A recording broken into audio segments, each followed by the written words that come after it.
দাঁড়া দাঁড়া, একটু ধীরে, একসাথে করতে গেলে তো ক্লান্ত হয়ে যাবি। প্রথমে ওর সাথে, তারপর আমার সাথে চুল কেটে এসেছি বলে শান্তি লাগবে। খোলা আকাশের নিচে বেশি আনন্দ পাওয়া যায়, আগে যা কোনোদিন পাসনি আজ সব পাবি। আমার নাম রনি। এটা কোম্পানিতে কাজ করি, আর কর্মসূত্রে বাড়ির বাইরে থাকি। একা একটা বাড়ির উপর তলাটা ভাড়া নিয়ে, বয়স 25। একটা প্রেম করতাম, কিন্তু সেটা কেটে গেছে এই 1 মাস আগে, যখন এই বাড়িতে ভাড়া এলাম। মনে খুশির ঝিলিক খেলে গেল, কারণ বাড়িতে শুধু 2 জন মহিলা থাকেন, এক বৌদি আর এক কাকিমা, মানে যার বাড়ি সেই কাকু আমার মতোই কর্মসূত্রে বাইরে থাকে। আর তার এক ভাইপো ছোট থেকেই এই বাড়িতেই থাকে। সে এখন মিলিটারিতে চাকরি করে, কাজেই ওই 2 জনের স্ত্রী শুধু এই বাড়িতে থাকে। হ্যাঁ, সাথে অবশ্যই একজন কাজের লোক থাকে। কিন্তু সেই গ্রাম্য স্বভাবের কাকিমাকে দেখে বয়স ওই 44 বা 45 বলে মনে হয়। গায়ের রং ফর্সা, একটু স্বাস্থ্যবান, যার ফলে একেবারে বাঙালি মাঝবয়সী মহিলাদের মতো দেখতে। বাড়িতে শাড়ি, ব্লাউজার, পেটিকোট পরে থাকেন বাঙালি মহিলাদের মতো। তার সবচেয়ে আকর্ষণীয় হচ্ছে চোখ দুইটা, দেখতে এমনিতে সুন্দর আর মোটামুটি মাঝে, কিন্তু চোখ দুটোর জন্যেই রূপসী মনে হয়। নাকের নিচে একটা তিল আছে, সাথে একটা মিষ্টি হাসির এক্সপ্রেশন মুখে লেগেই আছে। এক কথায় দেখেই সবার মন জুড়িয়ে যায়। অন্যদিকে বৌদির বয়স 37। তার বয়স আমি জানি, কারণ একবার বৌদির আধার কার্ড জেরক্স করে এনে দিয়েছিলাম। তখন খেয়াল করেছি তার নাম পরমা শ্যাওলা। গায়ের রং খুব একটা স্বাস্থ্যবান নয়, রোজ রীতিমতো ব্যায়াম করে নিজেকে মেনটেন করেছেন। শ্যাওলা হলেও দেখতে বেশ মিষ্টি, মুখে সবসময় হাসি লেগেই আছে। যেদিন প্রথমেই বাড়িতে এসে উঠলাম, সেদিন বিকেলে বাড়ির সামনে এক সিগারেটের দোকানে দাঁড়িয়ে সিগারেট টানছি। দোকানদার জিজ্ঞেস করল, ওই বাড়ির ভাড়াটে নাকি? বললাম, হ্যাঁ, আজই এলাম। শুনে হেসে উঠে বলল, 2 জন মহিলা আছে ওই বাড়িতে। বুঝলাম বৌদি এর কাকিমার কথা বলছে। প্রথম দিনেই ওদের হাবভাব দেখে সন্দেহ হয়েছিল, কাজেই বেশ উৎসাহিত হয়ে জিজ্ঞেস করলাম কেমন স্বভাবের তারা। দোকানদার বলল, পাড়ার এমন কোনো লোক নেই যার সাথে বন্ধুত্ব করেনি। পাড়ার কোনো মহিলাই ওদের সহ্য করতে পারে না, কারণ সবার স্ত্রী নাকি ওই 2 জনের বিশাল ভক্ত। আর ওরা 2 জনেও নাকি বেশ রসিক আর মিশুক স্বভাবের, গল্প করতে ভীষণ ভালোবাসে। কদিন যেতে না যেতেই বেশ বুঝলাম ব্যাপারটা। 2 জনে দেশ মিশুকে আমার সাথে বেশ ভালো বন্ধুত্ব হয়ে উঠল। ফেসবুক আর হোয়াটসঅ্যাপে মজার মজার জোকস আর কথাবার্তা চলতে থাকল। আস্তে আস্তে সব রকম কথাবার্তা বলতে থাকল। কাকিমার মুখে দেখলাম কিছু আটকায় না। একদিন আমার প্রেম জীবন নিয়ে কথা হতে হতে হঠাৎ কাকিমা জিজ্ঞেস করল, কি রে, তোর প্রেম জীবনে কোনো বিশেষ স্মৃতি আছে নাকি? কাকিমার মুখে এই কথা শুনে আমার জামার একটু অস্বস্তি হলো, অদ্ভুত অনুভব করেছিলাম। নিজেকে সামলে নিয়ে বলেছিলাম, কি করব? শুনে কাকিমা মুখ বেঁকিয়ে বলেছিল, থাক, অত নেকা সাজতে হবে না, ভালোই জানো কি কথা বলছি। সাইড থেকে বৌদি হাসতে হাসতে বলেছিল, কাকি তোমার মুখে না কিছু আটকায় না, বেচারা দেখো কি লজ্জা পেয়েছে। সেই শুনে কাকিমা বৌদিকে ইশারা করে বলেছিল, লজ্জা না ছাই, কি ভেবেছিস ও আমাদের নিয়ে? কিছুই ভাবে না নাকি? সত্যি বলতে এটা শুনে বেশ লজ্জায় পেয়েছিলাম। বলেছিলাম, হ্যাঁ ভাবি তো। শুনে বুদি বলেছিল, ভাবনাটা নিজের কাছেই রেখো। কিন্তু একদিন কাকিমা ছাদে আমার রুমের সামনে কাপড় মেলতে আসে। আমাকে বেশ অবাক করে বলল, রনি, আমার আর পরমার ছোট জামা মেলে গেলাম, নোংরা যেন না হয়। আসলে একদিন কারো একজনের জামা এরকম ভাবেই ছাদে মেলা ছিল, আর আমি সেটা নামিয়ে রেখেছিলাম। যদিও তাতে তেমন কোনো সমস্যা হয়নি, তবুও বুঝলাম কোনো না কোনো ভাবে ধরা পড়ে গেছি। বললাম, কেন? নোংরা হবে, নিচে পড়ে গেলে আমি তুলে দেব। কাকিমা হেসে বলল, হ্যাঁ তুলে এখানেই রেখো, অন্য কিছু করো না যেন। আমি বোকা বোকা ভাব করে বলেছিলাম, কি আবার করব? কাকিমা হেসে বলল, ওরে আমার খোকারে, সেদিন যে জামাটা তুই ধরেছিলি সেটা আমারই ছিল ভেবেছিলি? আমি বুঝব না। কথাটা শুনে একটু লজ্জা পেলাম। যাই হোক, সেদিনই বুঝেছিলাম কাকির সাথে কাজ করতে হবে। আর ভাবছিলাম যদি বৌদির সাথেও কাজ করা যায় তাহলে তো ভাগ্য বদলে যাবে। কিন্তু তেমন ভালো সুযোগ পাওয়া যাচ্ছিল না। 2 জনেই বেশ বক্ষ আর চলা প্রকৃতির। প্রায় রোজই আমরা সন্ধে বেলায় একসাথে গল্প করতাম। আমি চা টিফিন খেতাম কাকিমাদের ওখানেই। কাকিমা মাঝে মধ্যেই ডাবল মিনিং কথা বলতো, আর বৌদি সেই শুনে হাসত। কিন্তু 2 জনেই বেশ একটা দূরত্ব বজায় রাখে। সব সময় বুঝে উঠতে পারছিলাম না কিভাবে এগোনো যায়। আর এই ভাবনার মাঝেই একদিন ঘটে গেল সেই ঘটনা। অপ্রত্যাশিতভাবেই এক ছুটির দিনের সন্ধ্যায় সিনেমা দেখছিলাম। ভেবেছিলাম সিনেমা দেখে একটু কাজ করব, তারপর চা খেতে বৌদিদের কাছে যাব। দরজাটা বোধহয় ঠিক করে লাগায়নি। আর যদিও কাকিমা বা বৌদি আমার রুমে খুব একটা আসতো না, কিন্তু সেদিনই তাদের আসতে হলো। আর তারা ঘরে ঢোকার সাথে সাথেই ঘটনা ঘটে গেল। হঠাৎ কাকিমার বৌদি ঢুকে পড়ল। আমরা তিনজনই অবাক হয়ে গেলেও কাকিমা দেখলাম দ্রুত ব্যাপারটা সামলে নিল।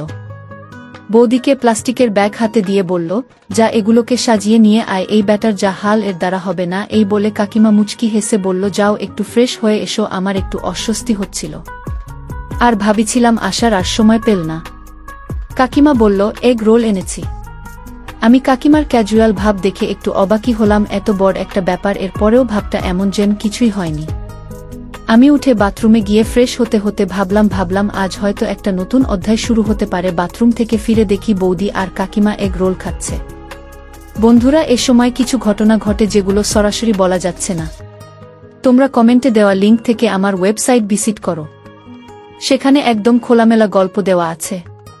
কাকিমা এবার উঠে বিছানা ছেড়ে বাথরুমের দিকে যেতে যেতে বলল, নে এবার তোরা কাজ কর, তোর বৌদির সমস্যা এখনো সমাধান হয়নি। আমি চললাম রান্না চাপাতে। রাতে খেয়ে দে, তারপর তোদের সাথে বোঝাপড়া আছে। কাকিমা চলে যেতেই বৌদির সমস্যা সমাধান করতে লাগলাম। বন্ধুরা, তোমরা নিশ্চয়ই বুঝতে পেরেছ কিসের কথা বলছি। দেখতে দেখতে 1.5 মাস কেটে গেছে। এর মধ্যে রোজই কাজ করতাম আমরা বৌদির সাথে। আমার সম্পর্কটা শুধু কাজের মধ্যে সীমাবদ্ধ নেই, বেশ একটা গভীর বন্ধুত্বে পরিণত হয়েছে।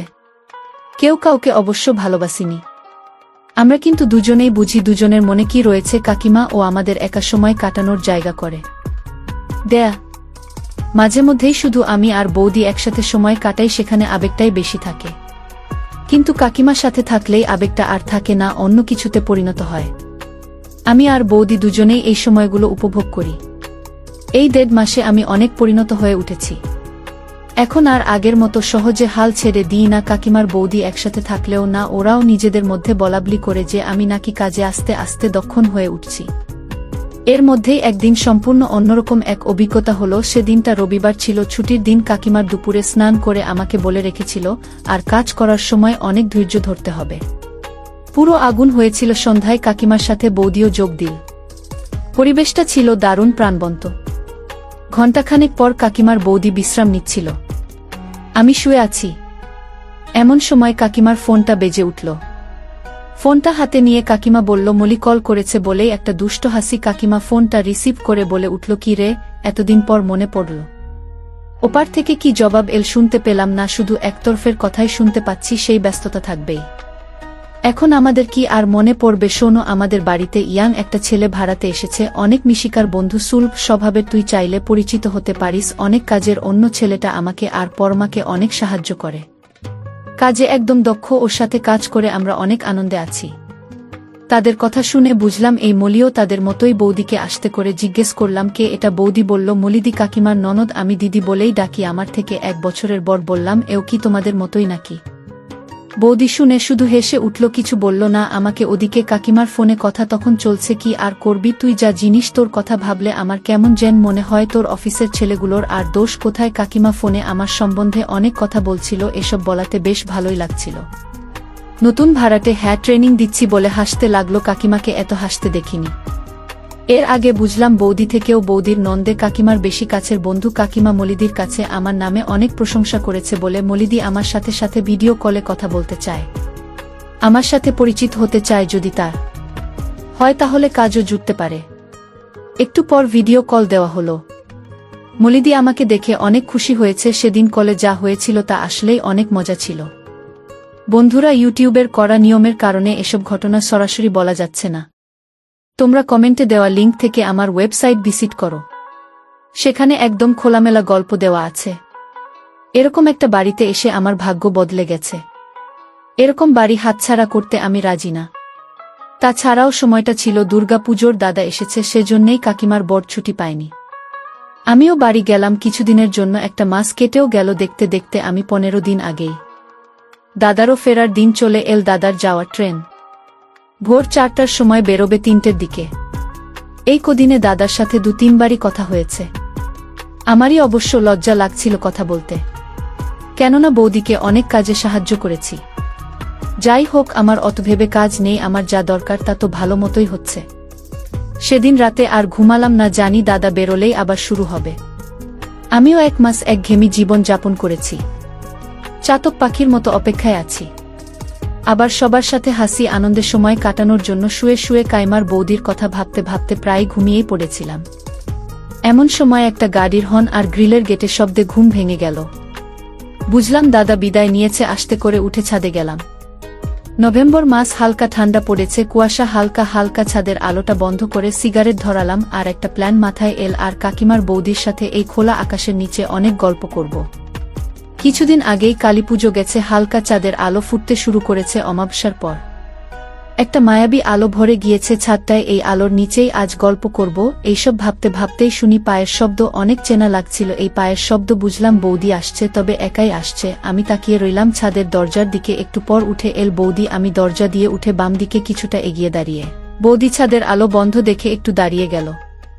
চাঁদের আলো থাকলেও সেটা এমন নয় যে বৌদি আমাকে দরজার সামনে থেকে দেখতে পাবে। বৌদি এবার ছাদের আলোটা জ্বালাতে যেতেই আমি দৌড়ে চলে গেলাম বৌদির কাছে। আচমকা কাউকে এভাবে সামনে আসতে দেখে বৌদি ভয় পেয়ে চেঁচিয়ে উঠল। আমি বললাম, কি গো, ভয় পেয়ে গেলে নাকি? বৌদি বলে উঠল, খুব দুষ্টু, খুব দুষ্টুদের মতো আচরণ করলে মেরেই ফেলব। এভাবে কেউ ভয় দেখায় নাকি? আমি বললাম, আমাকে মেরে ফেললে কে তোমার কাজে সাহায্য করবে? বৌদি লজ্জা পেল। হয়তো 1 মাস আমার কাছে আসেনি বলে একটু লজ্জা পাচ্ছে। হালকা চাঁদের আলো, বৌদির মুখ এবার দেখা যাচ্ছে এই মায়াবী আলোতে। শ্যামলা মিষ্টি মুখ, জানো, আরও বেশি মায়াবী মনে হচ্ছে। বললাম, লজ্জা পেলে নাকি? বৌদি বলল, তো পাব না। কি সব বলছো? বললাম, একটু পরে নিজেই তো বলবে এভাবে কাজ করা, ওভাবে কাজ করো। আর কাকিমা আসলে তো কথাই নেই। বৌদি বলল, কি করব বলো, তোমরাই তো আমার আপন মানুষ। আমার পরনে একটা টি-শার্ট আর বৌদি নাইট ই পরেছে। রংটা ঠিক বোঝা যাচ্ছে না, তবে এটা যে আগে পড়েনি সেটা বুঝতে পারছি। হয়তো দাদা কিনে দিয়েছে। বললাম, কাকিমা কই? বৌদি এবার একটু রাগ দেখাল। বলল, ও কাকিমাকে দিয়ে কি হবে? তাহলে ছাড়ো আমাকে, আমি গিয়ে ডেকে দিচ্ছি। আমি হেসে উঠলাম আর বললাম, জিজ্ঞাসা করলাম কারণ? তখন তোমার সাথে সময় কাটাতে পারব সেটা জানার জন্যে। বৌদি হালকা হাসি দিয়ে বলল, কাকিমা ঘুমোচ্ছে। ভেবেছিলাম আমরা 3 জন মিলে এই খোলা আকাশের নিচে অনেক গল্প করব, কিছু তার হলো না। বৌদি বলল, আমি তো আছি, আমার সাথে গল্প করো। এরপর আমি আর বৌদি সারা রাত চাঁদের আলো, খোলা ছাদের নিচে অনেক গল্প করেছি।